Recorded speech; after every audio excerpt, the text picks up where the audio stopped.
sourate là. Il dit, et celle, la Vierge Marie, qui avait préservé sa chasteté. Qui avait préservé sa chasteté. Écoutez ce qu'il dit. Nous insoufflâmes en elle un souffle de vie. Ça c'est Mohamed hein, qui parle de la Vierge Marie. Nous insoufflâmes en elle un souffle de vie venant de nous. Et fîmes d'elle ainsi que de son fils un signe miracle pour l'univers. Bon, ce qui est vrai qu'il est en train de raconter un peu des histoires. Parce que Mohamed n'a pas insoufflé des souffles de vie et tout ça. Mais il parlait de tout ça comme une divinité. Il parle au nom de divinité, c'est-à-dire de Allah. Donc pour Mohamed, Allah, la divinité dont lui il fait partie, avait insoufflé le souffle de vie en Marie, c'est que Marie n'a pas connu d'homme pour donner naissance à Jésus. Et là nous sommes d'accord avec Mohamed. Elle garda sa chasteté. Elle donna naissance à un fils sans qu'elle ne soit au contact d'un homme. Et Mohamed lui-même reconnaît que, amen, il est venu ici sur la terre par un acte sexuel. Il connaît ça. Mais pour Jésus, c'est différent. Ainsi, nous pouvons alors étudier. D'accord. On ne va pas perdre beaucoup de temps là-bas. On a beaucoup de choses à étudier. Revenons ici, bien-aimés frères. Amen. Matthieu 24. On aime bien ça, on aime ça. Le temps de la fin. Dis-nous quel sera le signe.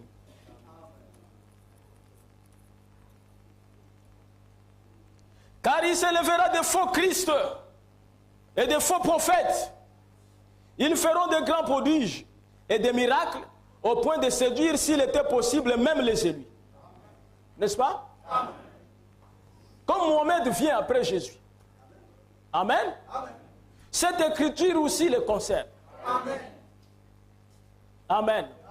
Donc il faut que nous puissions regarder à la lumière de la parole, est-ce que Mohamed est un vrai prophète ou un faux prophète selon Jésus?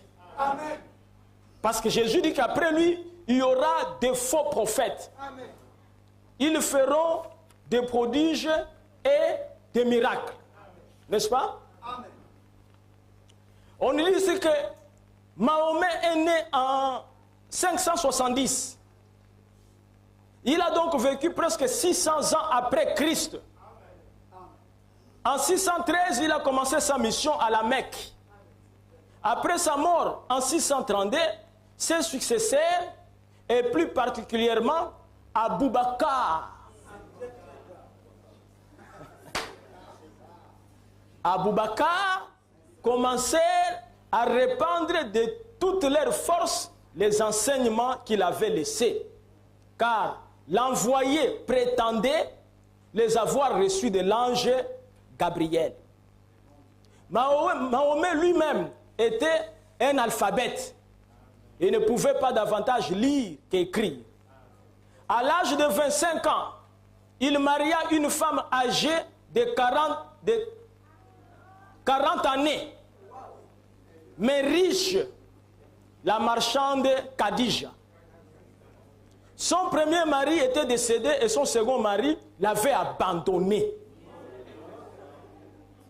Elle était de 15 ans, plus grande que Mohamed. Ce sont des très mauvais signes d'un prophète. Non, bien mes frères, ce sont des très mauvais signes d'abord. Amen. Lorsque un garçon de 25 ans peut convoiter une femme de 40 ans, nous pouvons nous poser des questions, amen, sur la source de son amour.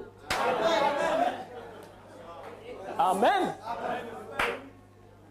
Et de quoi une femme veuve et une femme qui a contracté un second mariage et dont le mari l'a abandonnée. Mais on dit que cette femme-là, elle était riche. La question que nous nous posons et tout ça, est-ce que Mohamed à 25 ans était riche? Non. Amen. Donc les intentions de Mohamed, selon moi, peut-être que vous avez autre intention, pour moi c'était un profiteur des richesses de Khadija.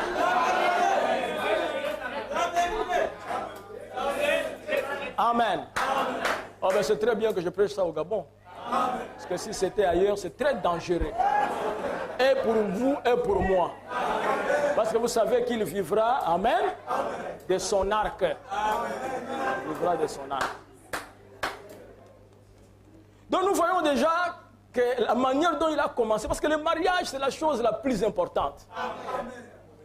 Amen. Et il va épouser cette femme. Elle avait eu des enfants de 2 maris. Et c'est ainsi que les relativement jeunes, Mahomet reçut déjà par ce mariage une grande famille. il a épousé la femme et il a hérité les enfants. Durant le temps de... Voilà. Il a épousé donc cette femme, Khadija. Nous voyons déjà que le départ n'était pas bon. Maintenant, nous revenons dans la Bible. Il y a un détail important que je voudrais vous donner. Jésus dit et tout ça. Il y aura des faux Christ et des faux prophètes. Ils feront de grands prodiges et des miracles au point de séduire, s'il était possible, même les élus. Voici, je vous l'ai annoncé d'avance. Écoutez maintenant, nous y arrivons. Si donc on vous dit, voici, il est dans le désert. C'est très important. Ce n'est pas moi qui parle, c'est Jésus. Amen. C'est-à-dire que Jésus a été en train d'annoncer qu'il viendra un temps où il y aura un Christ. C'est-à-dire un faux Christ. Mais il sortira dans le désert. Et si on vous dit qu'il est dans le désert, n'y allez pas. Or, selon Genèse 16, selon la Bible, le désert a été donné à Ismaël comme des mères. Donc, dans la postérité d'Ismaël, sortira un faux prophète, mais qui séduira beaucoup de gens. Amen. Mais c'est écrit dans la Bible, ce n'est pas moi qui ai écrit. Jésus n'a jamais dit que si on vous dit qu'il est dans la forêt, comme le Gabon est dans la forêt. Non, non, non, ce n'est pas ça. S'il est dans le désert, amen, ne le croyez pas. Amen. N'y allez pas. Il a bien déterminé, n'y allez pas. Amen.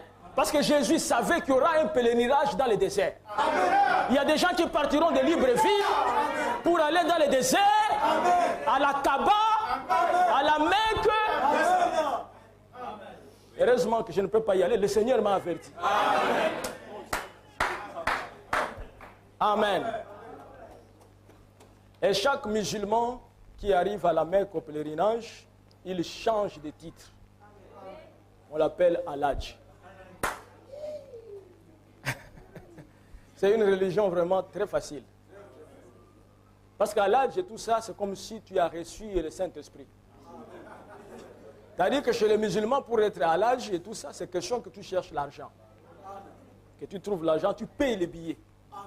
Si tu n'arrives pas à la Mecque, tu ne seras jamais à l'âge. C'est une religion injuste. Vous voyez? N'y allez pas. Voici, il est dans les chambres. Frère Branham interprète qu'il est dans les chambres. Il dit c'est les chambres dénominationnelles. C'est-à-dire, tu pars là-bas et tout ça, Bethany, Alliance chrétienne, Dibundudia Congo, Dibundudia Mayala.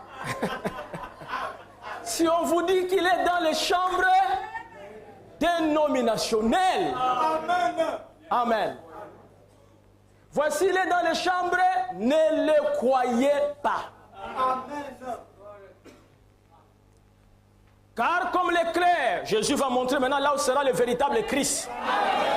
Il ne sera pas dans le désert, il ne sera pas dans les chambres. Mais Seigneur, dis-nous où il sera. Jésus, dis-nous où il sera. Il dit, car comme l'éclair part de l'Orient et se montre jusqu'en Occident, ainsi sera l'avènement du Fils de l'homme. Alléluia. Jésus parle que quand Christ, le véritable Christ viendra, amen, il se révélera d'abord en Orient, amen, et il terminera à se révéler en Occident, et quand il va se révéler, il se révélera comme Fils de l'homme. Or, Fils de l'homme, c'est un prophète qui a le don de discernement. Alléluia. Amen. Ne dormez pas. À ma connaissance, j'ai lu la vie de Mahomet. Je n'ai pas vu un seul endroit où Mahomet discerne. Mahomet n'a rien à voir avec le Fils de l'homme. D'abord, l'endroit où il habite, amen. On nous dit qu'un prophète vrai ne peut pas sortir de là. Jésus a dit, quand on vous dit qu'il est dans le désert, n'y allez pas. Et Ismaël habitera dans le désert. Amen. Oh, c'est merveilleux, mes frères. Remarquez ici quelque chose d'important. Lorsque Daniel a vu cela et que la guerre a commencé entre l'Occident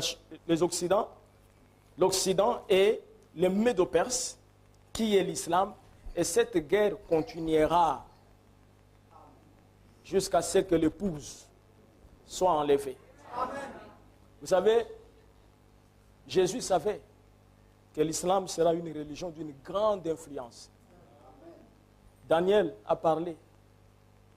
Lorsque vous verrez l'abomination, ce n'est pas moi, c'est Daniel qui a appelé ça l'abomination de la désolation, établie dans les lieux saints, que celui qui lit fasse attention. Et Jésus est venu, il a dit, lorsque vous verrez l'abomination dont a parlé le prophète Daniel. Donc Daniel, il n'y a aucun doute sur sa qualité de prophète. Parce qu'il est confirmé par le Seigneur Jésus lui-même. Vous voyez? Il est confirmé par le Seigneur Jésus lui-même. Remarquez ici que l'islam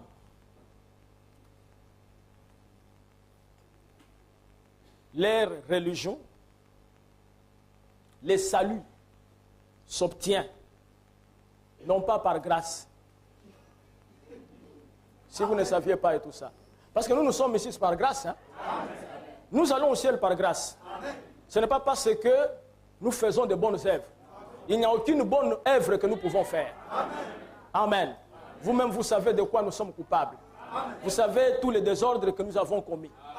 Vous-même, vous savez, mais nous allons au ciel. Malgré les désordres.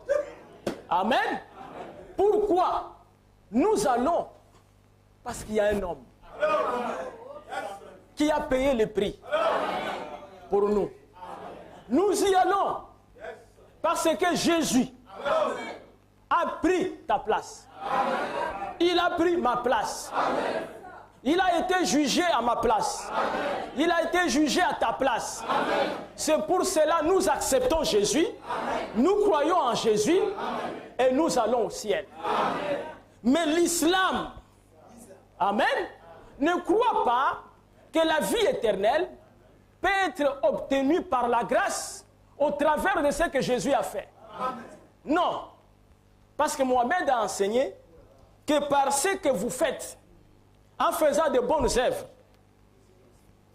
que vous irez au ciel.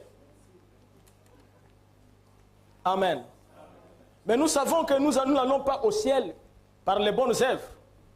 Parce que la Bible dit qu'Abraham n'a pas été justifié par les bonnes œuvres. Amen. Et remarquez que l'islam aujourd'hui mène la guerre. Et la guerre que l'islam mène, beaucoup de gens ne comprennent pas. Il y a des gens qui disent non, ce sont des extrémistes. Mais ces gens-là appliquent le Coran. Ils croient réellement à Mohamed. Ce sont des vrais croyants de Mohamed. De la manière dont vous croyez en frère Branham. Amen. Parce que nous croyons Frère Branham comme prophète en toutes choses. Amen. Nous croyons. Quelqu'un m'avait dit, non, mais tu crois que Frère Branham, même quand il était avec sa femme, et tout ça dans la chambre, et tout ça, il allait vers sa femme, tu veux dire que c'était toujours la parole du Seigneur. J'ai dit à 100% la parole du Seigneur. Mais c'est la parole du Seigneur. Soyez féconds et multipliez-vous. À 100%. Frère Branham dit qu'un homme marié, lorsqu'il va avec sa femme, c'est un acte correct, honorable. Amen. Seulement, il dit qu'il ne devrait pas le faire comme nous voyons les païens le faire. Vous voyez? La vie d'un prophète, c'est la parole. Amen. La vie d'un prophète, c'est la parole. Regardez, il existe une religion ici, une branche du christianisme, le faux christianisme, qui est appelée néo-apostolique. Le nouveau apôtre. Vous savez, il y a beaucoup de choses, hein? Vous ne savez pas ce qui se passe. Néo-apostolique. Il laisse la barbe. Comme ça et tout ça. Amen. Et ils n'ont pas de chaussures. Ils n'ont pas de chaussures, ils laissent la barbe, ils ont la canne. Mais d'où est-ce que vous prenez ces choses ici? Il dit Moïse. Quand Moïse était devant le buisson ardent, on lui a dit d'enlever ses sandales. Amen. Mais écoutez, William Branham dit qu'on avait parlé à Moïse. Amen. Et quand Moïse est revenu, il n'a pas dit aux enfants d'Israël, Aaron et tous les autres, que enlevez vos sandales, prenez les cannes, marchons. Non. C'est pour cela, mes frères, l'interprétation de la parole, si ce n'est pas un prophète, ça amène la mort. Alors que ce que ces gens-là disent, ça vient de la parole, mais ils interprètent ça mal. Et remarquez quand ils sont allés en Égypte et que Moïse a jeté sa canne au sol, amen. Aaron n'avait pas de canne. C'était la canne de Moïse qu'on utilisait. La verge de Moïse, c'est Dieu qui lui avait donné. Amen. Frère, on a dit que cette verge-là représentait Christ. Vous dites amen. Mais vous allez voir les gens, ils n'ont pas de chaussures, ils ont des barbes et tout ça. Ce sont les gens de Moïse. Pourquoi? C'est parce que Moïse étant un prophète, la vie de Moïse devient la parole. Vous dites amen. Et laissez-moi vous dire que si Frère Branham, quand il venait prêcher ici, il devrait mettre une tunique. Amen. Vous me verrez ici en tunique. Pourquoi la vie de William Branham est la parole? Comme il venait là-bas avec sa cravate. Amen. Avec la veste. Et nous venons en cravate et en veste. Parce que nous savons que Dieu a voulu que nous prêchions de cette manière. Alléluia. La vie d'un prophète, c'est la parole. Et la Bible que vous voyez, ce sont les prophètes. Tout ce que nous faisons dans la Bible. La manière dont les sœurs sont habillées ici, c'est la Bible qui vous a habillés. Amen. Paul a dit, je veux que les femmes soient vêtues d'une manière décente. Ne séparent ni de perles, ni d'habits somptueux. Amen. La raison pour laquelle vous voyez les sœurs, quand elles arrivent ici, elles ont cru, ce n'est pas qu'elles n'ont pas les oreilles pour porter les boucles d'oreilles, elles ont les oreilles. Il y en a d'autres, même les oreilles ont été percées bien avant. Mais le trou est en train de se fermer, même la chair est en train de venir. Pourquoi? Amen. C'est parce qu'elles veulent se conformer à la parole. Et quelque chose de l'islam, il ne croit pas aux œuvres. Non, il ne croit pas à la grâce.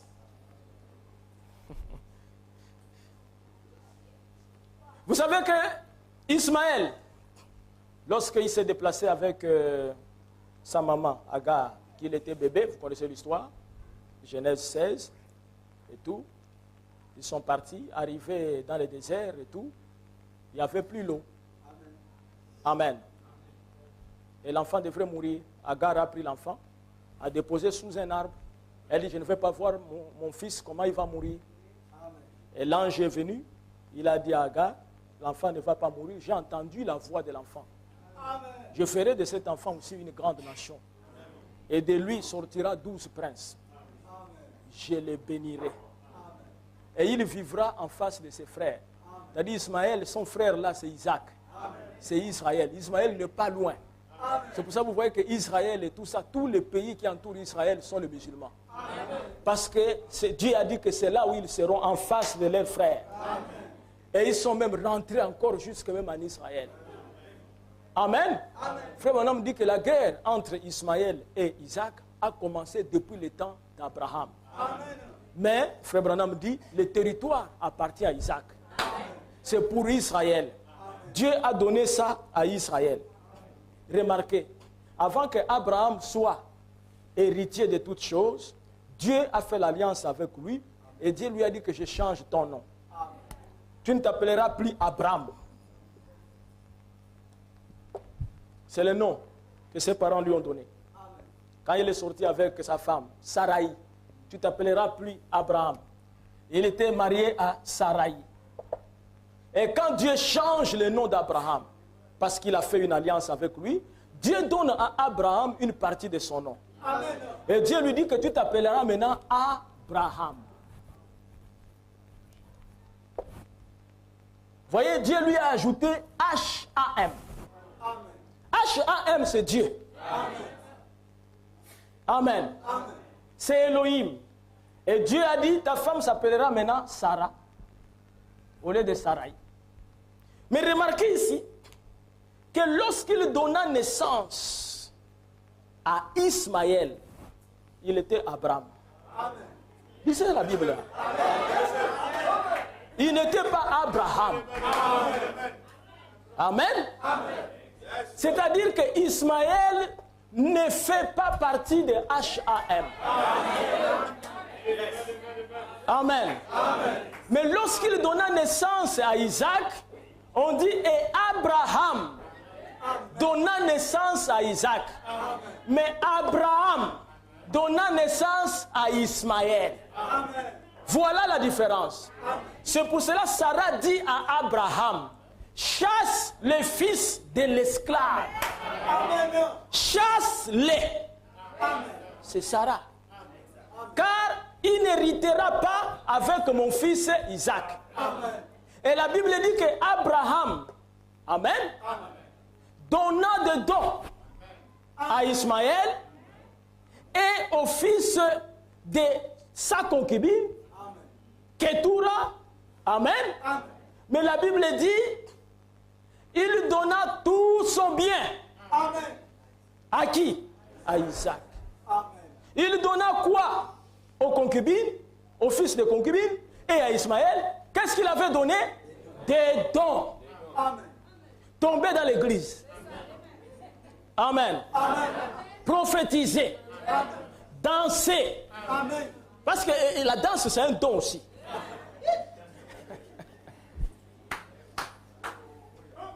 Amen. Lorsque le roi Assyrus devrait épouser une femme pour remplacer Vati, le pauvre Assyrus, il souffre. Amen. Tous les polygames, ils aiment Assyrus.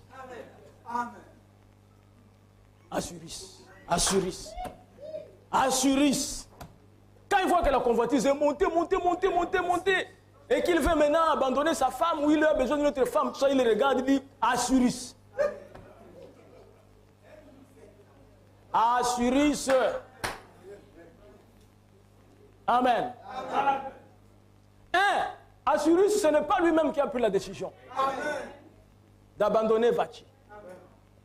Il est allé voir les 7 sages qui étaient des hommes spirituels. Et Mémican, parmi les sages, a dit à Assyrus, voilà la solution. Mémican. Mais si tu sens que tu es dans la position d'Assyrus, tu viens voir le pasteur. C'est lui qui peut te dire si tu es typifié Assyrus ou pas. Ce n'est pas toi-même qui va te donner le titre d'Assuris. Assuris ne connaissait même pas Esther.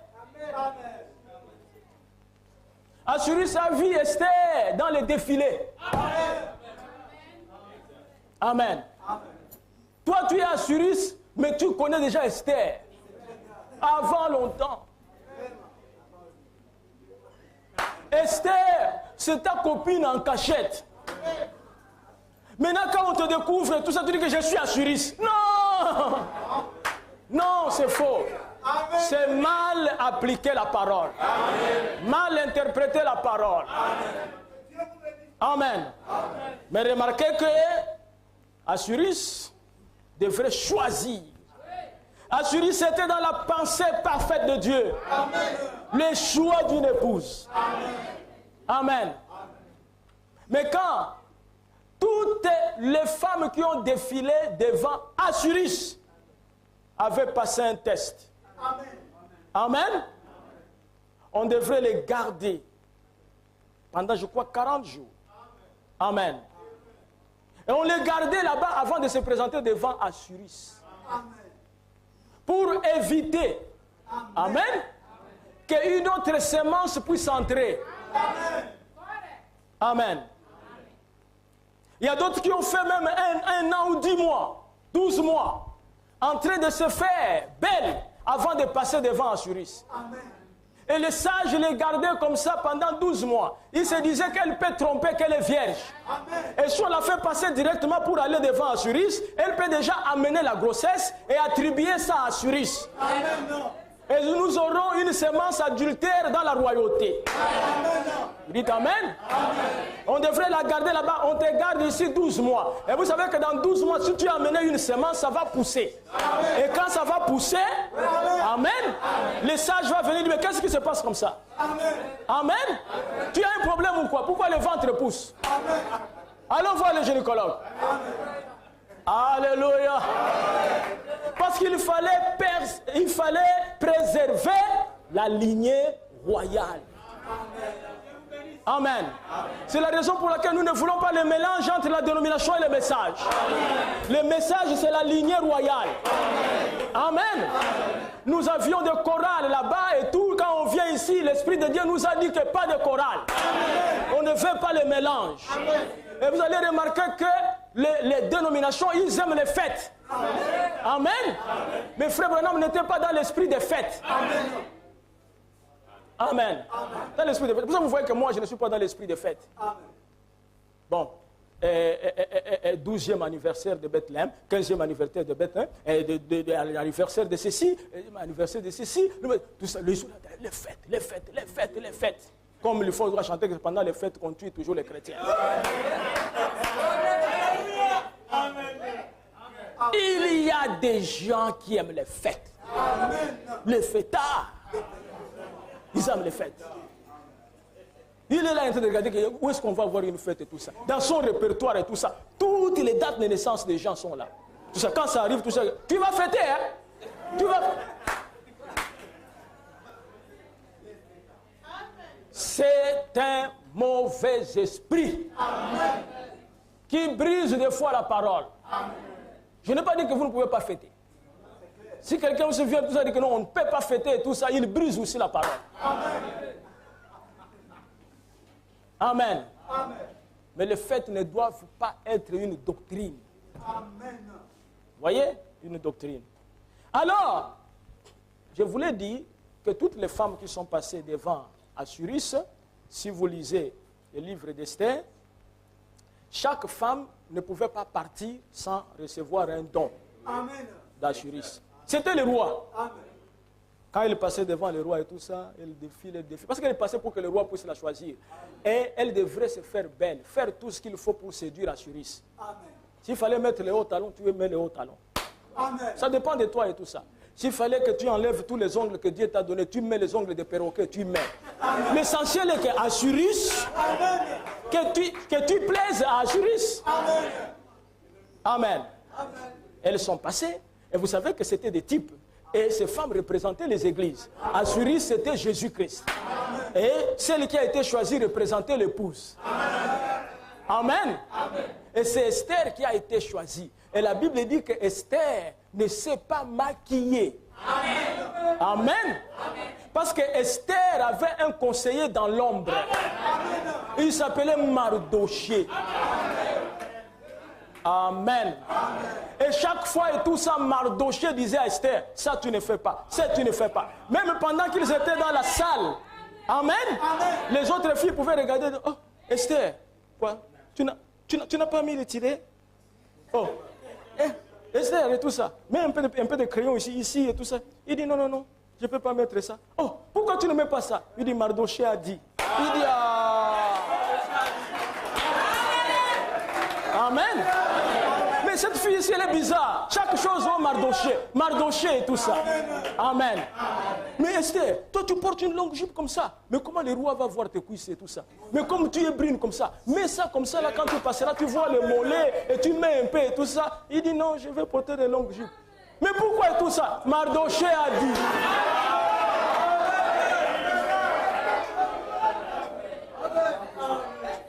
Amen. Et Mardoché avait la place de William Branham devant Esther. Et c'est pour cela tout ce que nous faisons aujourd'hui, c'est selon William Branham. Et quand nous sommes passés devant Jésus-Christ, comme Esther était passée devant Azuris, oh mes frères, la Bible est merveilleuse. La Bible dit que pendant qu'Azuris était sur son trône et qu'il a vu Esther passer, il s'est levé sur le trône. Pendant que toutes les filles passaient, il était toujours assis sur le trône et il envoyait des dons. Elle prenait les dons et elle partait. Mais quand Esther est passée, il a dit Esther n'a pas besoin de dons. Esther a besoin de moi-même. Et la Bible dit il s'est levé. Il a pris la couronne.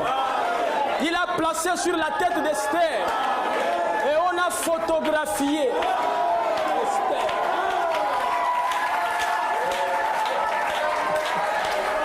Amen. C'est lui-même qui a placé la couronne. Amen. C'est la raison pour laquelle, bien aimés frères, les gens ont défilé depuis le concile de Nicée. En 325, ils ont défilé devant Jésus. L'église catholique est passée. Les protestants sont venus là. Ils ont défilé, ils sont passés. Les méthodistes, ils sont passés. Les églises éveillées, ils sont passés. Tout ce monde a dit Bunduria Congo. Tout le monde.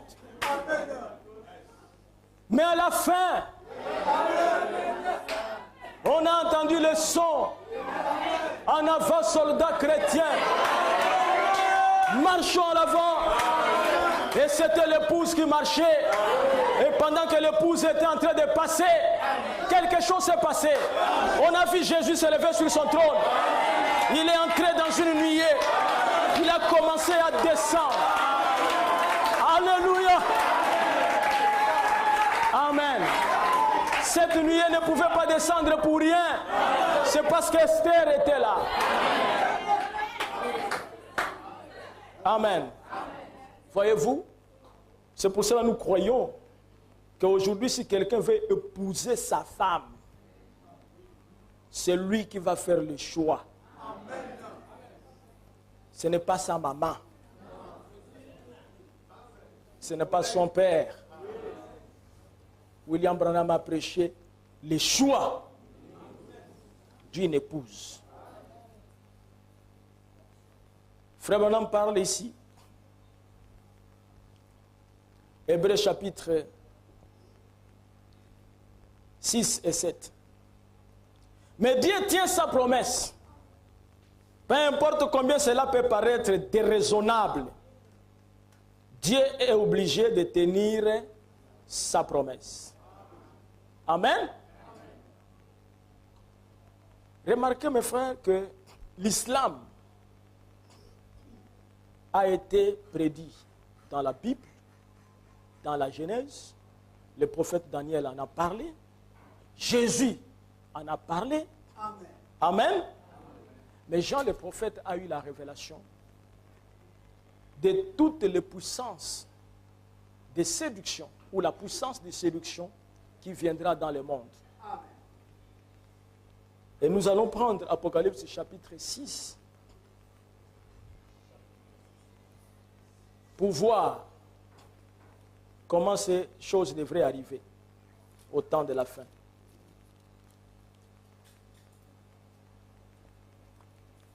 Apocalypse chapitre 6. Est-ce que vous êtes avec moi?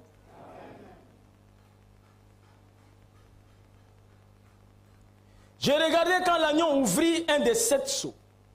Et j'ai entendu l'un des 4 êtres vivants qui disait, comme d'une voix de tonnerre, viens. J'ai regardé et voici paru un cheval blanc. Celui qui le montait avait un arc. Une couronne lui fut donnée et il partit en vainqueur pour vaincre. Celui qui le montait, il avait un arc. Amen. Sans flèche. Mais on dit qu'il partit en vainqueur pour vaincre, mais il ne peut pas vaincre. Il n'a aucune flèche. Je ne sais pas, il est parti dans la précipitation, il a pris l'arc, s'il a oublié les flèches ou quoi, on ne sait pas. Il part en guerre et tout ça. Il rentre, il prend l'arc. Il monte tout ça sur le cheval. Le gars est en train de partir avec l'arc. Mais tu vas tirer avec quoi? Vous voyez? Ça, c'est le premier saut. Amen. Or, nous savons que dans le saut se trouve le mystère. Selon Apocalypse chapitre 5.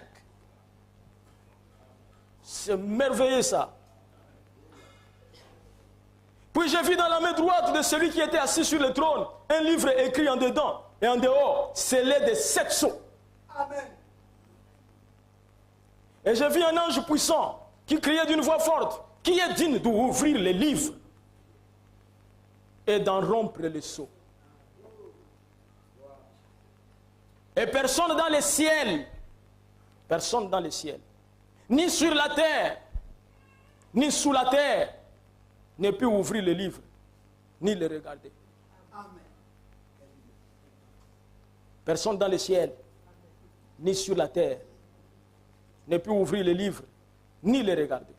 Et je pleurais beaucoup de ce que personne ne fut trouvé digne d'ouvrir le livre, ni de le regarder. Et l'un des vieillards me dit, ne pleure point. Voici, le lion de la tribu de Juda, le rejeton de David a vaincu pour ouvrir le livre. Et c'est 7 sceaux. Amen. Et j'ai vu au milieu du trône et des 4 êtres vivants et au milieu des vieillards un agneau qui était là comme immolé. Il avait 7 cornes et 7 yeux qui sont les 7 esprits de Dieu envoyés par toute la terre. Il vint et il prit le livre de la main droite de celui qui était assis sur le trône. Et quand il eut pris le livre, les 4 êtres vivants et les 24 vieillards se prosternèrent devant l'agneau, tenant chacun une harpe et des coupes d'or remplies de parfums qui sont les prières des saints. Et ils chantaient un cantique nouveau. Donc il y a un nouveau cantique à cause de la reprise du livre. Amen. Il chantait un cantique nouveau en disant, tu es digne de prendre le livre et d'en ouvrir les sceaux, car tu as été immolé et tu as racheté pour Dieu par ton sang des hommes de toutes tribus, de toute langue, de tout peuple et de toute nation. Tu as fait d'eux un royaume de sacrificateurs pour notre Dieu et ils régneront sur la terre. Ah, quand je lis ça, je suis très content. Amen. Amen. Ils régneront sur la terre. La terre nous appartient. Amen. Nous allons régner sur la terre. Amen. Ne dormez pas, ne dormez pas. On va ouvrir les sceaux. Amen. Ne dormez pas. Amen. Nous sommes en train d'étudier ces grands signes du temps de la fin, amen, qui est l'islam. Nous voulons voir maintenant comment Jean aussi a parlé de cela dans un sens. Amen. Parce qu'une écriture a beaucoup de sens. Amen. Voilà. Mais remarquez ici qu'il y a un livre Et ce livre est scellé. Et Jean a vu qu'on disait qui est digne de prendre le livre et de rompre le sceau. William Branham dit, tous les plans de la rédemption, c'est-à-dire du salut de l'humanité, étaient dans ce livre. Et que si ce livre n'est pas ouvert, l'humanité tout entière est perdue. Et Jean, l'apôtre qui était avec Jésus, a pleuré parce que personne n'était digne d'ouvrir le livre. L'un des anciens, un ange, est venu, il a calmé Jean. Ne pleure pas pour rien. Viens, je vais te montrer le mystère. Amen. Le lion de la tribu de Juda a vaincu. Qui a vaincu? Le lion de la tribu de Juda. Et Jean se retourne, au lieu de voir le lion de la tribu de Juda, Jean voit un agneau de Dieu avec 7 cornes, 7 yeux. Il dit, mais tu m'as dit que c'est le lion de la tribu de Juda. Il dit, oui. Amen. Le lion de la tribu de Juda a vaincu. Mais c'est l'agneau. Amen. Qui doit payer les prix avant que le lion de la tribu de Juda prenne le livre. Frère Branham me dit que lorsqu'il a montré ça à Jean, il a fait retourner Jean au calvaire. Il fallait qu'il y ait d'abord le calvaire avant que Jésus devienne le lion. Il fallait d'abord le calvaire. Amen. Parce qu'il était venu, la première venue en tant que le lion, personne n'allait le toucher. Tu ne peux pas aller toucher le lion. Il allait dévorer les soldats romains. Amen.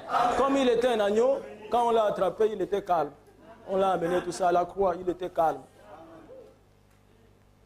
Et il a payé le prix en tant que le lion. Amen. Il a payé le prix en tant que l'agneau. Maintenant, il va ouvrir le mystère du livre de la rédemption en tant que le lion de la tribu de Juda. Quel mystère! Amen. Comme c'est un mystère dans ce livre-là, il faut qu'il y ait un prophète au temps de la fin. Il faut qu'il y ait un prophète. Amos 3:7 déclare, l'Éternel ne fait rien. Quand on a dit rien, même l'ouverture des sceaux, l'Éternel ne peut pas ouvrir les sceaux s'il n'y a pas un prophète. Amen. Et c'est pour cela que Frère Branham a été envoyé. C'est le dernier prophète et c'est le véritable prophète. Amen. C'est le véritable prophète, le dernier prophète. Et c'est à lui qui devrait ouvrir le sceau. Il représentait Jésus-Christ. Amen. C'est pour ça que vous voyez dans Apocalypse 10 que Jésus descend et il rougit comme un lion. Pour ouvrir les sceaux. Est-ce que vous êtes avec moi? Amen. Remarquez ici, bien mes frères, nous sommes en train d'étudier un peu. Ce cavalier-là, nous voyons qu'il sort sur un cheval blanc. Amen. Il a un arc, mais il n'a pas de flèche. Il partit à vainqueur, pour vaincre. Et une couronne lui fit donner. Frère Branham dit, pendant que je voulais prêcher sur les sceaux, j'ai étudié beaucoup de livres de docteurs, docteurs en théologie, parce que je n'en savais pas quelque chose.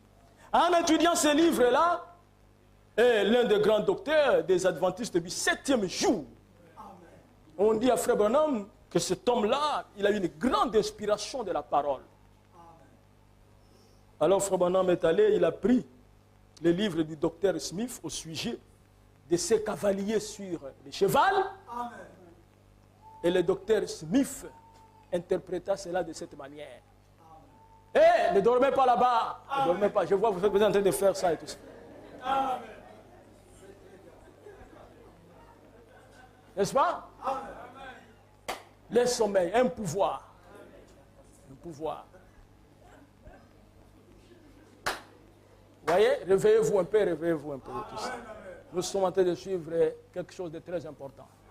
Vous voyez, c'est un grand enseignement, donc je vais arrêter quelques temps après pour que vous ne soyez pas aussi très fatigués. Et vous allez aller dormir. Vous savez que parmi les païens et tout ça, il y avait un grand Dieu adoré par les païens. C'était le dieu du sommeil. Mais on lui donnait le sacrifice, on dit vraiment, tu as bien fait de nous donner le sommeil. Vous voyez? Bon, remarquez, Smith dit ceci, ce cavalier sur le cheval blanc. Et, vous savez, c'était le Saint-Esprit. Pendant les âges de l'Église, écoutez l'interprétation de Smith. Il avait un arc et il tirait les flèches d'amour dans les cœurs des gens. Docteur en théologie. L'Écriture déclare qu'il avait un arc, il n'avait pas de flèches. Lui, il dit qu'il tirait les flèches d'amour dans les cœurs des gens. Frère Branham dit que ça sonne très bien. J'ai regardé, mais après, je ne pouvais pas comprendre. Écoutez, Frère Branham dit, bon, comme je n'ai rien trouvé, j'irai et je prêcherai comme les autres. Je dirai comme le docteur Smith que c'était le Saint-Esprit. Il tirait les flèches d'amour.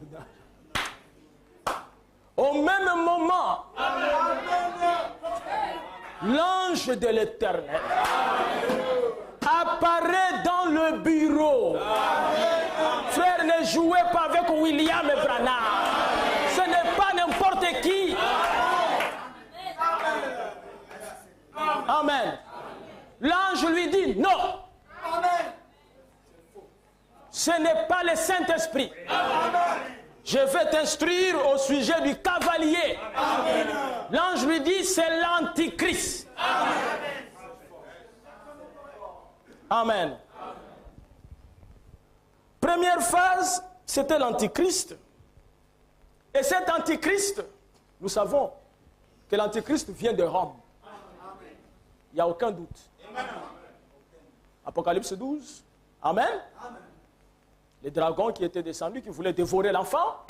Nous savons et tout ça, que c'était Hérode. Un Romain qui voulait dévorer Jésus. L'Antichrist vient de Rome. Donc ici, c'est l'Antichrist travaillant dans l'Église catholique romaine par les faux enseignements de l'Église catholique. Amen.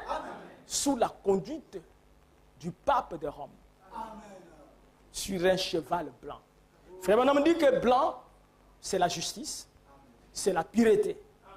Voyez-vous? Et après cela, quand il ouvrit le second seau, j'ai entendu le second être vivant qui disait viens. Nous prenons un peu en groupe pour que nous puissions aller vraiment rapidement. Et il sortit un cheval roux, c'est-à-dire rouge. Celui qui les montait reçut le pouvoir d'enlever la paix de la terre, afin que les hommes s'égorgeassent les uns les autres, et une grande épée lui fit donner. William Branham dit que le cheval représente la puissance. Amen. Pourquoi le cheval maintenant est rouge? Il dit l'Antichrist, qui est toujours la même personne, les mêmes individus, change de stratégie. Amen. Il dit c'est à l'époque où il y a eu le mouvement des protestants. Amen. Et que Luther s'est levé pour protester contre l'Église catholique. Et l'Église catholique, par les papes, ils ont instauré l'Inquisition. C'est-à-dire qu'il fallait tuer les protestants. Amen. Et on a tué 68 millions. Amen. Je dis bien 68 millions. Amen. Amen. Donc tu prends la population du Gabon multipliée par 68. Et qui les a tués, les papes de Rome. On les pendait, on les donnait dans les lions, les cages des lions, et on bouffait les chrétiens. Et c'est pour cela que Dieu a montré à Jean qu'il était sur le cheval rouge. Amen. Le sang. Amen. Amen. Et l'Église catholique, ils reconnaissent ça dans leurs livres. Ils reconnaissent ça dans leurs livres. Nous n'inventons rien, nous disons la vérité. Amen. J'ai regardé et j'ai entendu la voix de beaucoup d'anges. C'est pas ça. Il n'a pas encore mis ça au tableau. Je reviens ici. Quand il ouvrit le troisième seau, nous venons de voir le premier seau, le deuxième seau, n'est-ce pas? Le troisième seau. Et quand il ouvrit le troisième seau, j'ai entendu le troisième être vivant qui disait, viens! J'ai regardé et voici paru un cheval noir. Celui qui le montait tenait une balance dans sa main. Un commerçant. Mais oui, la balance c'est le commerce. L'argent. Amen. L'argent. Et l'argent a des titres et tout ça et des noms comme Dieu. Oui, l'argent. L'argent c'est une divinité. Vous voyez, Dieu a des titres et tout ça. El Eli Elohim, Jéhovah Manassé, les listes de la vallée, l'alpha et l'oméga. L'argent aussi a de l'argent. Amen. Il a tout. Il y a des gens qui appellent ça d'autres français l'oseille. Il te dit comme ça, les méchants, je ne peux pas trouver un peu d'oseille. Ne pense pas qu'il a besoin de légumes. Non. Amen. Il a besoin de l'argent. Il y en a d'autres qui vont te dire le billet vert. Amen. Il y a toutes sortes de noms concernant l'argent parce que l'argent est une divinité. C'est une divinité. Voilà, maintenant nous voyons le cavalier sur le cheval noir. Le cheval noir, il a une balance et tout ça. Et qu'est-ce qu'il est en train de faire? Il est en train de vendre. Il dit même quoi et tout ça? Celui qui le tenait, il avait une balance dans sa main et il disait comment. Et j'ai entendu au milieu de 4 êtres, non, c'est un peu plus haut là-bas. Voilà. Il avait, celui qui le tenait, monté une balance dans sa main. Allons-y, est-ce que c'est en bas là-bas? Et j'ai entendu au milieu de 4 êtres vivants une voix qui disait, oui, qui disait, une mesure de blé pour un denier. Hein? Et le denier, ce n'est pas la monnaie du Gabon. Hein? Le denier. C'est la monnaie de Rome. À l'époque. Tout ça et tout. Il n'a pas dit une mesure pour les francs CFA. Non, pour les deniers et tout ça. William Marion Branham était un prophète parfait. Amen. Il dit, il s'agit de l'Antichrist au travers de l'Église catholique par le pape de Rome qui commence à commercialiser les choses sacrées. Les messes de mort. Amen. Les indulgences. Vendre les chapelets. N'est-ce pas? Amen. Récupérer toutes les statues des Africains. Remplacer cela par leurs saints. Vous voyez, non? Le prêtre arrive, il trouve une statuette que vous avez mis là avec le gros ventre. Il dit ça, ce sont des démons. Donnez ça. Tu prends ça. Tu le donnes. Il ne brille pas ça. Parce que c'est une recherche des Africains. C'est une culture.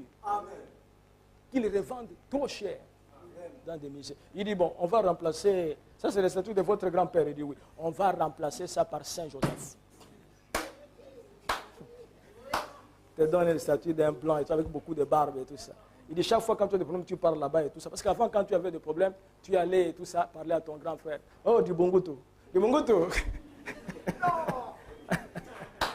Mais jusqu'aujourd'hui, il y a les gens qui font ça. Tata.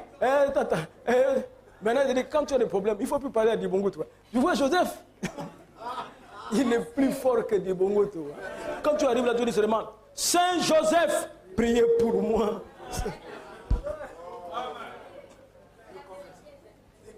Et ils ont vendu, la parole, Frère Branham dit, ils ont amassé l'argent. L'or, Rome est plus riche que tous les pays. Vous n'avez jamais entendu le pape venir dire que non, nous sommes en crise. Pas en crise et tout ça. Il a des sociétés. Amen.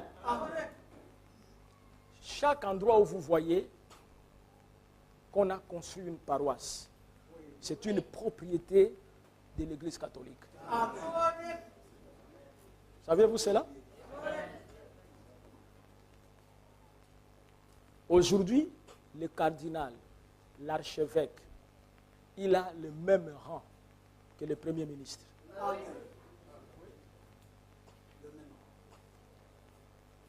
C'est cette puissance de l'Antichrist qui règne sur la terre. Et le dernier cheval, quand il ouvrit le 4e sceau, Chaque sceau est introduit par un tonnerre. Et frère Abraham dit que le tonnerre, c'est la voix de Dieu. Il dit que chaque sceau est introduit par un être vivant. Et nous savons les 4 êtres vivants. Amen. Vous pouvez lire dans Apocalypse chapitre 4. Et le dernier sceau, quand il est ouvert, il a vu que quand il ouvrit le 4e sceau, j'ai entendu la voix du 4e être vivant qui disait « Viens !» J'ai regardé et voici paru un cheval d'une couleur pâle. Celui qui le montait se nommait la mort. Et le séjour des morts l'accompagnait. Le pouvoir leur fut donné sur le quart de la terre pour faire périr les hommes par l'épée, par la famine, par la mortalité et par les bêtes sauvages. Amen. Mais remarquez bien, mes frères, que selon Jean, il y aura 4 idéologies. Amen. Qui vont gouverner le monde. Amen. Parce que l'Antichrist a 3 pouvoirs. Le pouvoir religieux, le pouvoir démoniaque et le pouvoir politique. Ce n'est pas moi, William Branham. Ne dormez pas. L'Antichrist, il a 3 pouvoirs. Mais remarquez bien, mes frères, que le monde aujourd'hui, selon les idéologies qui se trouvent sur la terre, est dirigé par le catholicisme. Est-ce vrai? C'est la vérité. Est dirigé par le communisme. Est-ce la vérité? Oui, la vérité. Est dirigé encore par quelque chose là, le capitalisme. Oui, vous savez ça, le capitalisme. Et après cela et tout ça, nous avons l'islam. L'islamisme. C'est le tout. Les 4 grands courants idéologiques sur la terre, qui sont même représentés aussi dans les 4 cavaliers. L'Église catholique, la couleur principale de l'Église catholique, c'est le blanc. Si vous ne saviez pas et tout ça, c'est pour ça que le pape, il est toujours en blanc. Vous voyez? Et le pape se déplace dans un avion qui lui a été fabriqué de couleur blanche. L'hélicoptère du pape aussi est blanc. Et si le pape devrait acheter un cheval, pour lui, le cheval serait aussi blanc. N'est-ce pas? Ça, c'est vrai. Et nous avons le communisme. Le communisme est représenté par le rouge. N'est-ce pas? Oui, le communisme est représenté par le rouge. Une grande idéologie. Voyez-vous que l'Antichrist est représenté aussi dans les idéologies de ce monde ici, avec le communisme. Parce que tous, souvenez-vous qu'ils se mettront ensemble. Est-ce la vérité? Dans un gouvernement mondial qui sera dirigé par lui-même, l'Antichrist, Frère Branham dit, en ce temps-là, on l'appellera maintenant la bête. Toujours lui, on l'appellera la bête. Parce qu'il est l'Antichrist, il est le faux prophète, et il est la bête. Et la bête, il fera appliquer littéralement la marque de la bête. Donc, nous voyons le communisme avec le rouge et tout. Et vous savez même que le communisme est représenté par la Russie et tout. Hein? Lorsque vous prenez la Russie, la Chine et tout ça, vous allez voir que même leurs drapeaux, leurs emblèmes et tout ça, c'est rouge. On dit même la Chine rouge et la Russie et tout ça, rouge aussi. Même l'emblème et le drapeau de la Russie et tout ça, il se trouve un cheval dessus et tout ça, avec quelqu'un qui tient même l'épée, qui est en train de terrasser le dragon. Vous connaissez tous ces symboles-là. Et nous voyons que lorsqu'il est monté sur le cheval qui était roux et tout ça, une épée lui a été donnée afin de pouvoir enlever la paix sur la terre. Et nous savons comment le communisme a enlevé la paix sur la terre. Ça, vous savez toutes ces choses-là. Et suivez-moi bien ici, regardez ici. C'est des choses très importantes. Oui, parce que ce sont les signes du temps de la fin. Pour vous dire que Dieu connaissait toutes ces choses-là. Et il vous connaissait aussi. Et nous apprenons ces choses afin que vous puissiez savoir que vous avez besoin du Saint-Esprit, afin que nous puissions partir. Amen. Le communisme a enlevé la paix sur la terre. Et il continue à enlever la paix. Vous voyez ce que la Russie est en train de faire. En Syrie, partout là-bas et tout ça. Ils ont une épée. Hein? Ils ont aussi une puissance parce qu'ils sont montés sur un cheval. Effectivement et tout. Et nous voyons les chevals noirs, oh là là, les chevals noirs, le capitalisme, les commerces, oui, le commerce, tout ça, il s'est représenté par les noirs, les commerces. Et vous savez, le capitalisme et tout ça a pour mettre ici sur la terre les États-Unis d'Amérique. Vous savez, et tout ça, ils n'ont pas la politique de la Chine de gagnant-gagnant. Et ils disent nothing for nothing. Ils ne donnent rien pour rien. Amen. Le capitalisme, amen. La balance, le commerce. Amen. Amen. Le capitalisme. Mais remarquez qu'à la fin, nous avons l'islam qui est représenté par le dernier cheval aussi. Le cheval vert. Vous voyez, on a dit pâle. Mais la tradition, c'est verdâtre. Amen. Amen. Amen. Saviez-vous que la couleur de l'islam, c'est vert? Amen. Ah oui, hein? La couleur de l'islam, c'est quoi? C'est vert. Mais lorsqu'on a dit que ce cheval-là, le cavalier était sur le cheval, il était accompagné de quoi? La mort et le séjour de mort l'accompagnaient. La dernière étape, c'est quoi? C'est tuer les gens. C'est le terrorisme. C'est les bombes. Voyez-vous comment c'est devenu clair? Et que Dieu a montré toutes ces choses. Amen. Les musulmans, voilà. Les musulmans, mes frères, le séjour de la mort l'accompagnait. Et il donnait la mort. Vous savez,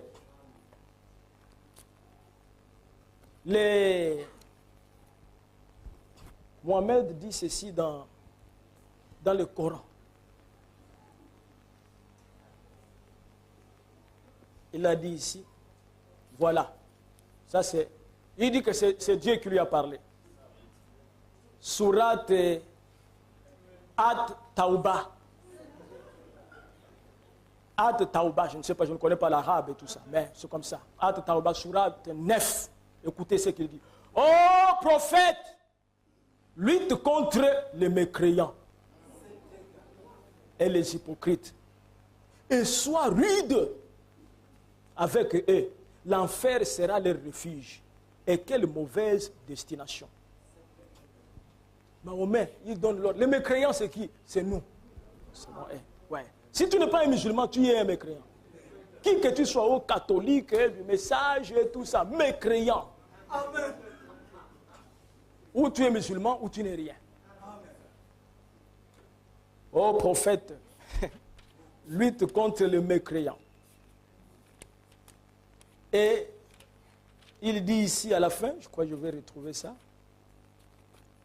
dans Surat, toujours At-Tawbah. Oh, vous qui croyez, combattez ces des mécréants qui sont près de vous et qu'ils trouvent de la dureté en vous. Et sachez qu'Allah est avec les pieds. C'est très grave. C'est le seul livre qui autorise ses fidèles à tuer les autres. Exactement ce que Dieu a dit qu'Ismaël fera. Amen. Et vous savez qu'il y a eu une alliance entre Ismaël et Esaü. Il y a eu une alliance entre Ismaël et Esaü. Je vais vous montrer ça, mes frères.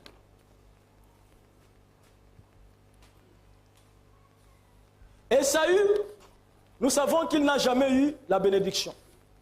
N'est-ce pas?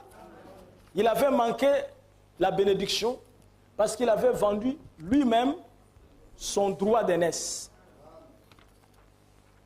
Et il a sollicité la bénédiction, mais voici ce que la bénédiction que son père lui avait donnée. Genèse 27.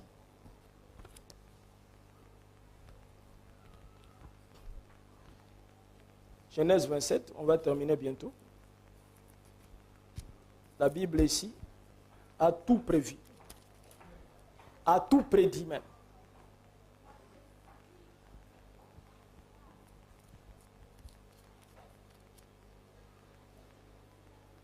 Voilà.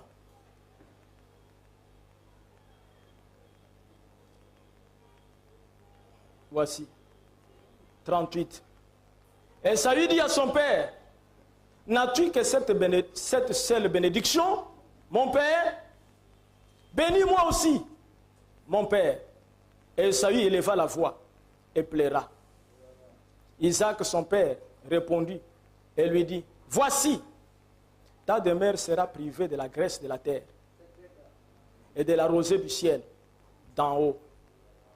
Tu vivras de ton épée et tu seras asservi à ton frère. Mais en errant librement, ça et là, tu briseras son joug de dessus ton cou. Et Esaü, la malédiction qui lui a été donnée, il a reçu l'épée pour être contre Israël. Vous comprenez? Toute nation qui est contre Israël est maudite. Les États-Unis sont en train de tomber parce que les dirigeants américains commençaient à prendre des positions contre Israël. Chaque fois qu'on parle d'Israël en mal ou quoi que ce soit, vous parlez toujours en bien. Amen. Parce qu'Israël bombarde des fois aussi les Palestiniens. Il y a même des enfants qui meurent. Quand vous regardez, vraiment, ça fait pitié. Mais ne dites pas du mal d'Israël. Dites seulement que c'est la volonté de Dieu.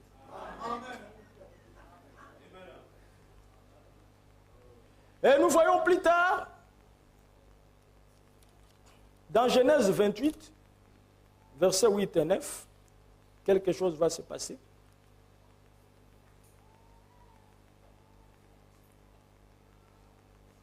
Verset 6. Esaü vit qu'Isaac avait béni Jacob et qu'il l'avait envoyé à Padan, Aram, pour y prendre une femme. Et quand le bénissant, il lui avait donné cet ordre. Tu ne prendras pas une femme parmi les filles de Canaan. Il vit que Jacob avait obéi à son père et à sa mère et qu'il était parti pour Padan Aram. Esaü comprit ainsi que les filles de Canaan déplaisaient à Isaac, son père. Et Esaü s'en alla vers Ismaël. Il prit pour femme, outre les femmes qu'il avait, Mahaltan, fille d'Ismaël, fille d'Abraham, et sœur de Nebajot. Esaü est allé prendre l'une des filles de qui? De Ismaël. Ils ont fait l'alliance, ils ont donné naissance à des enfants et tout ça, qui étaient toujours et tout ça issus de Ismaël. Cette alliance, Esaü, qui est appelé aussi Édom. Quand vous lisez tout ça, Frère Branham le compare à l'Église catholique romaine, qui, à la fin des temps, fera l'alliance avec l'islam, afin de pouvoir combattre Israël. Voyez-vous? Et cela va arriver exactement tel que la Bible l'a annoncé. Je crois qu'on va terminer par là. Je vais lire une dernière citation et vous parler de ce qui s'est passé avant de finir. Alors, Frère Branham, en tant que ministre de l'évangile de Jésus-Christ, je voudrais répéter ici, Frère Branham croyait que Jésus était Dieu. N'est-ce pas? Amen. Nous croyons que Jésus est Dieu. Amen. Et que le nom de Dieu, c'est Jésus. Amen. Je le répète encore parce que j'ai des problèmes avec les enfants de l'école de dimanche. Frère Gérald enseigne la divinité de Jésus-Christ. Les gens viennent prendre les baptêmes, ils ne connaissent pas le nom de Dieu. Un autre, tout ça, je lui demande, il me dit, Dieu s'appelle Jéhovah. J'ai dit, où tu es témoin de Jéhovah? Dieu ne s'appelle pas Jéhovah. Amen. Jéhovah, c'est le titre de Dieu. Amen. Ce n'est pas son nom. Je demande à une autre sœur et tout ça, elle me dit, Dieu s'appelle le Dieu d'Abraham, le Dieu d'Isaac et le Dieu de Jacob.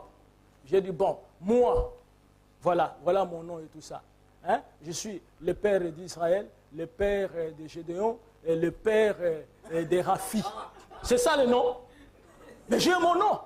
Amen. Elle a regardé et dit, non, ça ne doit pas être son nom. Il dit, son nom c'est Elohim. J'ai dit, non. Mais Dieu ne s'appelle pas Elohim. Dieu s'appelle Jésus-Christ. C'est ça le nom de Dieu. Frère Branham dit pour l'éternité. Dieu ne s'appelle pas William Branham. Oh non, non, non, non. Dieu s'est manifesté en William Branham. Et William Branham a reçu l'onction messianique. C'est le Messie de notre temps. Mais Dieu s'appelle Jésus-Christ. C'est ça le nom de Dieu. C'est ça notre doctrine. Et nous croyons ça. Nous croyons ça. Amen. Beaucoup de frères, je leur pose la question du nom de Dieu. Bon, je ne sais pas, peut-être qu'ils ont peur du pasteur et tout ça. Ils se disent que Jésus-Christ, c'est très simple. Il faut quand même quelque chose qu'ils voient et tout ça. Que, hein? Elohim. El Shaddai. Et les musulmans l'ont appelé Allah. Allah n'a rien à voir avec Dieu. Allah n'a rien à voir avec Dieu. Allah, c'est une idole. Amen. Allah, c'est la lune. Amen. Si vous ne saviez pas. Les musulmans, pour se purifier, il faut avoir un peu d'eau. Mais oui. Vous prenez ça, vous mettez, vous lavez les pieds, tout ça. L'eau de la SCJ. Et le musulman vient là, il est saint maintenant. Et tout ça, et tout. Mais ça c'est de la blague. Vous ne voyez pas que c'est un jeu d'enfant? Et je voudrais vous parler de l'origine de ça. C'est parce que quand Agar, l'enfant devrait mourir, se trouvait dans le désert parce qu'il n'y avait pas l'eau, Dieu avait créé une source d'eau. Et c'est ce qui avait sauvé Ismaël. C'est dans la Bible. Amen. Alors Mahomet, quand il a vu comme ça, il dit, si l'homme veut vivre et tout ça, l'eau de la SCJ. Non, non, non. L'eau représente la vraie parole. Amen. La vraie parole et tout ça. Mes frères, si tu es musulman, tu es venu m'écouter, ne retourne plus là-bas. Amen.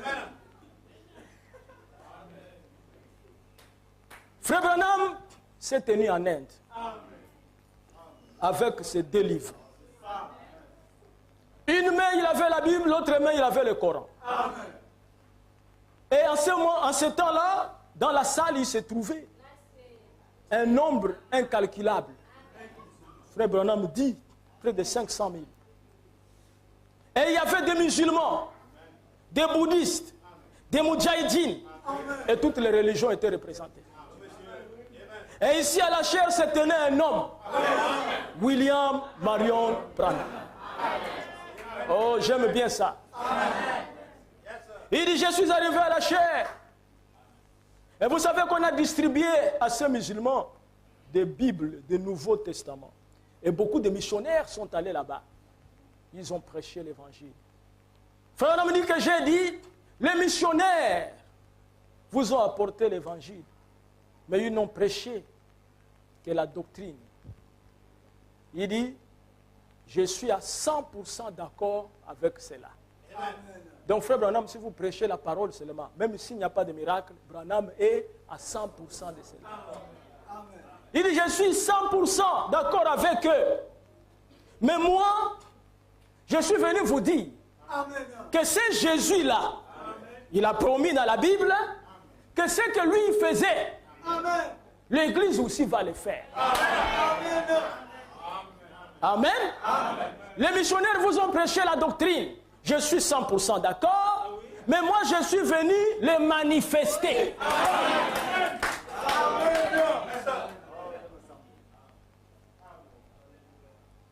Il dit, écoute, frère, on m'a dit que je ne pouvais pas les appeler frères. Je les ai appelés messieurs, gentlemen.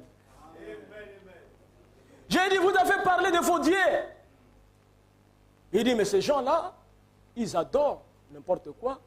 Ils adorent la mouche, ils adorent le taureau, ils adorent la fourmi, ils adorent les insectes, ils adorent les 1000 pattes, ils adorent les vers de terre. Ils ont des croyances bizarres. Il y a des religions bizarres.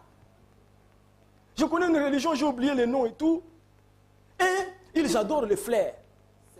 Ils disent dans les fleurs se trouvent les êtres vivants. Des idolâtres. Je n'ai pas le temps de vous lire aussi une sourate de Mahomet où il est en train de dire ceci.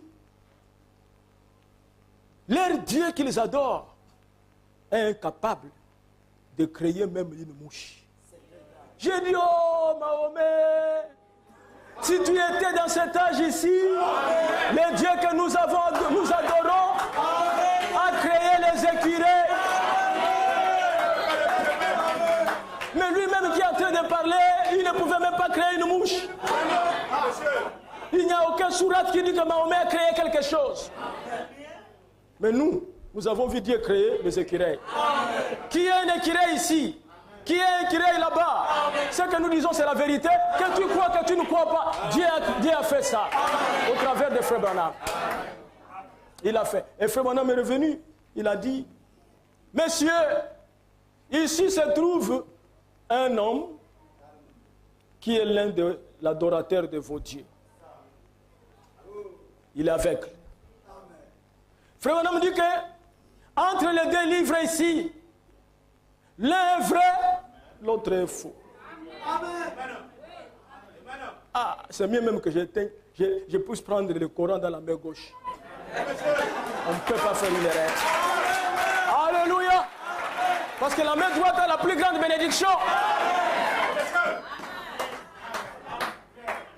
Entre les deux. Hein? L'un est vrai, l'autre est faux.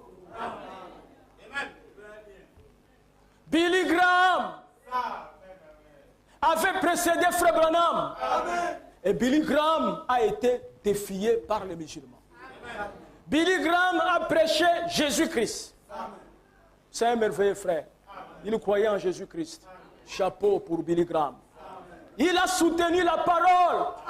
Mais les musulmans sont allés vers lui. Ils lui ont dit, pourquoi tu nous demandes d'accepter Jésus-Christ comme notre sauveur? Nous avons déjà Mohamed. Nous avons Allah. Et Billy Graham leur dit, mais nous, Jésus nous a promis la vie éternelle. Ils lui ont dit, Mohamed aussi nous a promis le paradis. Ouais. Il leur a dit que Jésus a dit dans la Bible. On lui a dit que Mohamed aussi a dit dans le Coran. Mais ils ont coincé Billy Graham. Ils ont dit, Mohamed ne nous a jamais promis beaucoup de choses comme votre Jésus. Billy Graham a dit, entre autres quoi? Il dit, Jésus a dit que ce que lui il a fait, vous devrez le faire. Est-ce que tu es capable qu'on amène les aveugles et que tu puisses faire voir les aveugles ou ressusciter les morts? Billy Graham les a regardés. Il était coincé. Amen. Et plus tard, il dit, frère Branham, j'ai pensé à toi. J'ai pensé à toi. Oh frère. Oh frère. Mais William Branham est arrivé. Amen. Et Branham reprend le même évangile. Il dit, Mahomet vous a promis la vie. Jésus a promis la vie. Mais la différence entre Mahomet et Jésus, Jésus a dit que ce qu'il faisait, nous pouvons le faire. Combien de gens sont prêts de donner leur vie à Jésus si Jésus vient et donne la vie à cet homme? Parce que c'est dans sa Bible. Alléluia. Oh mes frères, c'est merveilleux. Amen. Et frère, on a commencé à prier pour cet homme. Et au même moment, Dieu a donné les yeux à cet homme. Et l'homme a commencé à embrasser tout le monde. À embrasser tout le monde. Un autre cas s'est présenté. Un petit musulman. Qui avait une jambe courte. L'autre jambe longue. Et avec un appareil. Il s'est présenté devant Frère Branham. Frère Branham l'a regardé. Il a dit, Jésus peut te donner la jambe. Amen. Il dit, est-ce que si Jésus te donne la jambe, tu abandonneras ton faux prophète? William Branham confirme que Mohamed est un faux prophète. Est-ce que nous croyons ça? Oui, mes frères.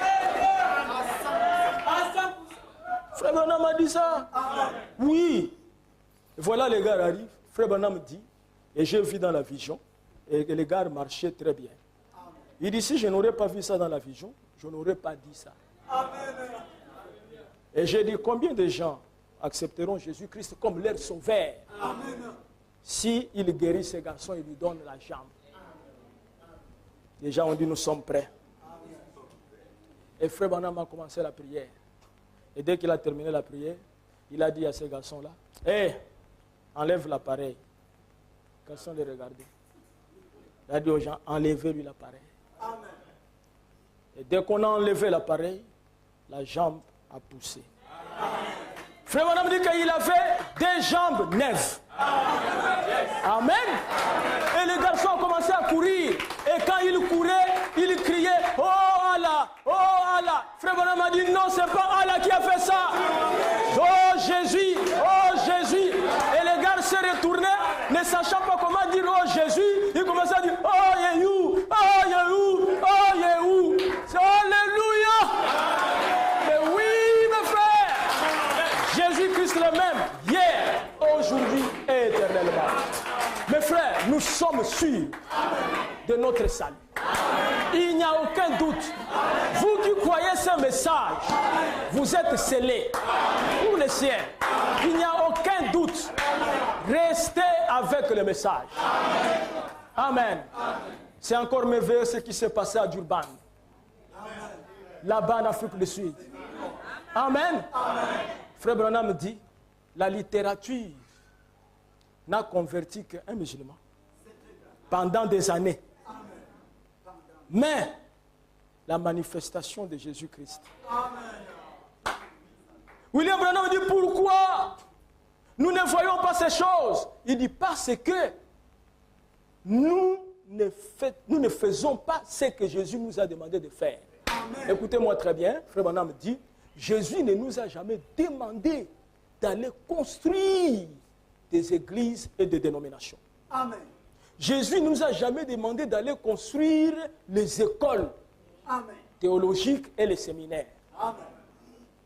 Il dit, Jésus a dit, allez et prêchez l'évangile. Et il a dit, voici les miracles qui accompagneront ceux qui auront cru. Amen. Et Jésus a dit, ressuscitez les morts et guérissez les malades. Amen.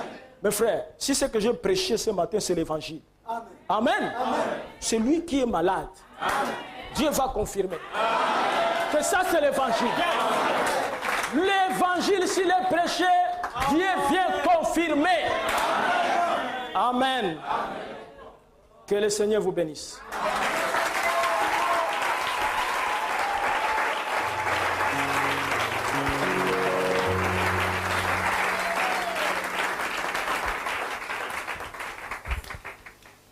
Nous allons nous lever, frères.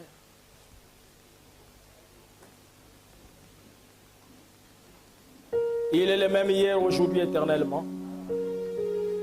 Le même Jésus qui était en Inde avec Frère Branham à Durban est ici.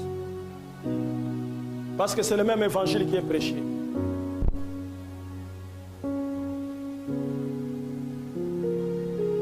Dieu dit aimer un pécheur comme moi.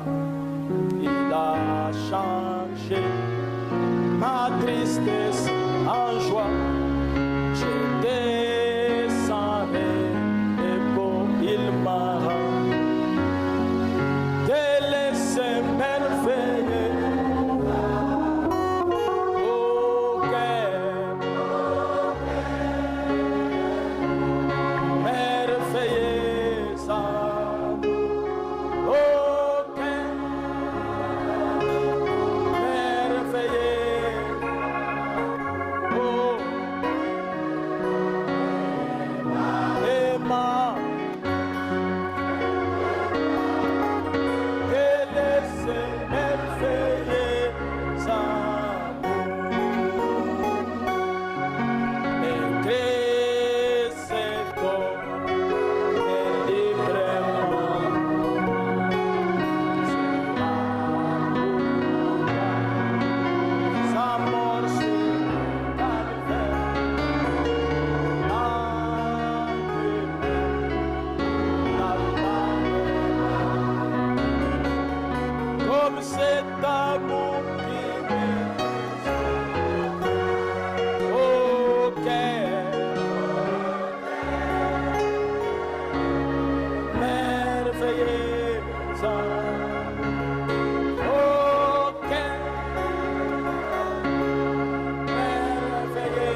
Dieu, notre Père Céleste,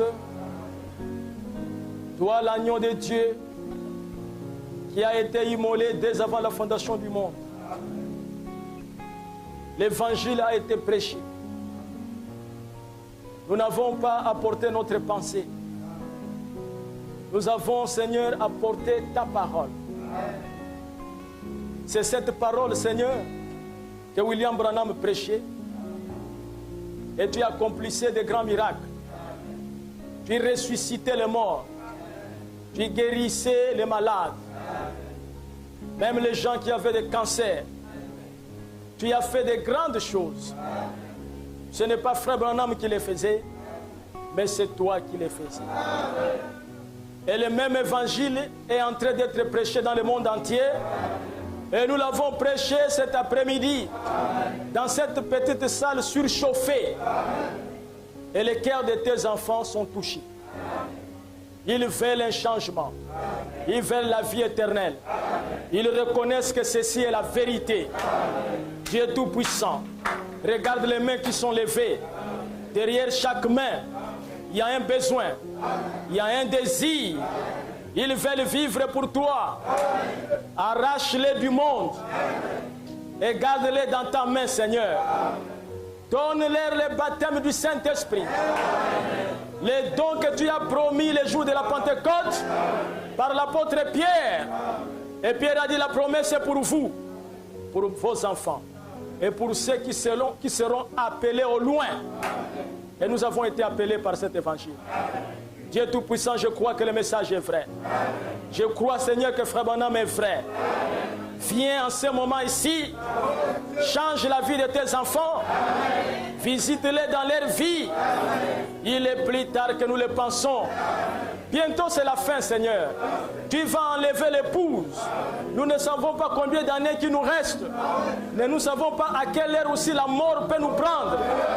Mais nous voulons être rassurés que nous avons le sceau de Dieu.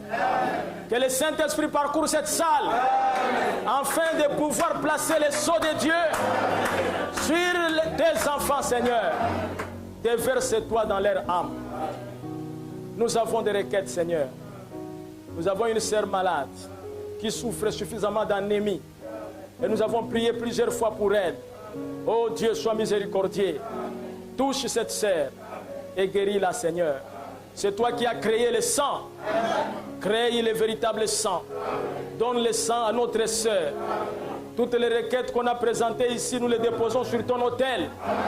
Il est écrit dans ta parole que si vous demandez quelque chose à mon nom, croyez que vous l'avez reçu et vous le verrez s'accomplir.